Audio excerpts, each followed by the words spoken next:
Good morning, guys. It's Monday, September 18th, 2017. This is the Daily Mix TV. So the Emmy Awards is desperate for viewership. Ratings are the name of the game, and it just cost you your viewing pleasure last night. Here's the problem. The Emmy Awards has seen a steady decrease in ratings over the last 4 years, which means their ad dollars are shrinking. And I think last night was really just a cheap wannabe stunt to try and change that. Now, I love Stephen Colbert, but his tenure as the host of The Late Show since taking over from David Letterman was opportunistic at best. He started off as a flop. Kimmel and Fallon were basically kicking his ass. Now, it wasn't until Trump was running for office and won, where the late night host began a constant stream of barbs against the president, resulting in a ratings surge. I mean, hey, look, guys, that's what late night is for. But at the end of the day, there's only so much bandwidth you can get out of one path. Now, last night, Colbert took the host position for the Emmys, and virtually the entire telecast was one big anti-Trump rally. Folks, I got news for you. The middle of this country, which does account for a majority of our population, isn't going to be interested in that kind of stunt. As a matter of fact, according to what you're seeing in trends, people are tired of it. The problem is also, I didn't feel that last night did the Emmys any favors. But it isn't purely political, though that didn't help. The issue at hand is that award shows overall are down in ratings. Most of them are stale, boring, and tired. None of the organizations that put on these shows has given viewers a reason to defect from their series binge-watching behaviors. People just don't care as much as they used to about awards. In other words, they haven't given them a reason to believe. And there's no evolution that's taken place in these time-honored traditions. Now, in strongholds like New York and Los Angeles, where the business of the business is done, of course people are focused on these shows. It's their livelihoods, and they enjoy it. You can see it on their Facebook streams. But at the end of the day, without Middle America, these shows are in danger of being canceled. Now, speaking of the Emmys and evolution, congratulations to Hulu.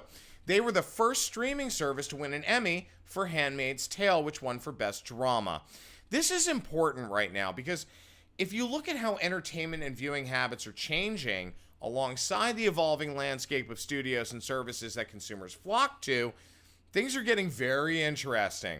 We're going to talk about this more later this week. Now, Gap's CEO, Art Peck, he's refocusing the 3,000 store company on the areas with the biggest potential for driving growth. And that doesn't include the namesake brand. He did an interview in Bloomberg last week where he was quoted as saying, "We're certainly not giving up on Gap or Banana, but we're acknowledging the world continues to change. And those are the two most mature brands in the portfolio." Now, going forward, Gap Inc. is emphasizing effort and investment against their new brand holdings, Old Navy and Athleta. Now, Peck isn't giving up on the iconic brand. He's just pruning it down. Old Navy accounts for roughly 3/4 of the company's revenue. That's a big chunk. Gap is only contributing roughly 7%. So what happened to the brand that once rocked and commanded the casual retail sector? In the 90s, Gap was the go-to store for basics like jeans, t-shirts, and so on. Then they tried to become trendy. That failed. Then they tried to return back to basics and put up this absurd ad campaign that didn't move the needle at all. As a matter of fact, it ended up costing the company more.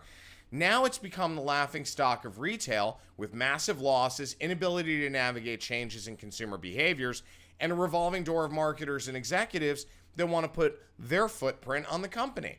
Now, I understand that. But at the end of the day, if you're not relying on your agencies or appropriate market research, then your approach is going to be flawed, and so will your execution.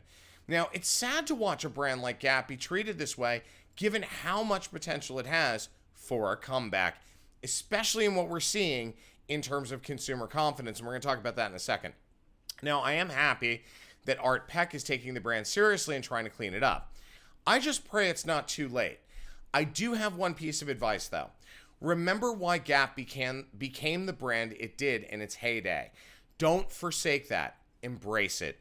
Return to the roots that made the company a retail icon while adding new innovations and a more earnest approach to millennials and Generation Z. In other words, give them a reason to believe. Now, consumer confidence. Consumers were very cautious in their spending during the summer. Retail sales in August decreased by an overall 0.2% from July on a seasonally adjusted basis, according to the National Retail Federation. Now, the NRF numbers exclude automobiles, gas stations, and restaurants, but does include chain restaurants. So, also, the Commerce Department said data for July was revised to show sales increasing 0.3% instead of the previously reported 0.6 jump. What does that mean? So they're parsing back what that actual increase was. Now, you're looking at a feed of what the increase and decrease was in terms of different sectors. Now, part of the problem in this is that, and this was a huge surprise, one of the biggest decreases in August was online and non-store sales, which fell just over 1%. That's a big drop for e-commerce. So what does that mean? Why is this important? Consumer confidence is down, guys. And right now, I think we're in for a very bad fourth quarter and a bad holiday unless you've got the kind of discounts, now we're talking 70% and above, that happened right after the Great Recession at both retail and e-commerce. The problem in the market right now is there's less cash, people are not making as much money because their cost of living is up, and the banks have pulled back on credit. So you've got our biggest credit debt in history happening right now. So that means that people are fully leveraged in their credit accounts and they've got no room to maneuver. So do you really think that consumers are continuing to spend at the levels they did before the Great Recession or even 2 years ago? The answer is no. Only time will tell what's going to happen, but at the end of the day, guys, I really do believe that the fourth quarter is going to be incredibly painful. We're going to have one hell of a roller coaster ride going into 2018, but I do hope I'm wrong. My name is Sean Patrick Hillman. I'm the CEO of Hill Story Marketing. I'm also the editor-in-chief of The Daily Mix TV. We would love to hear from you, so please email us at thedailymixtv@gmail.com. Have a great rest of your day, guys. We'll see you tomorrow.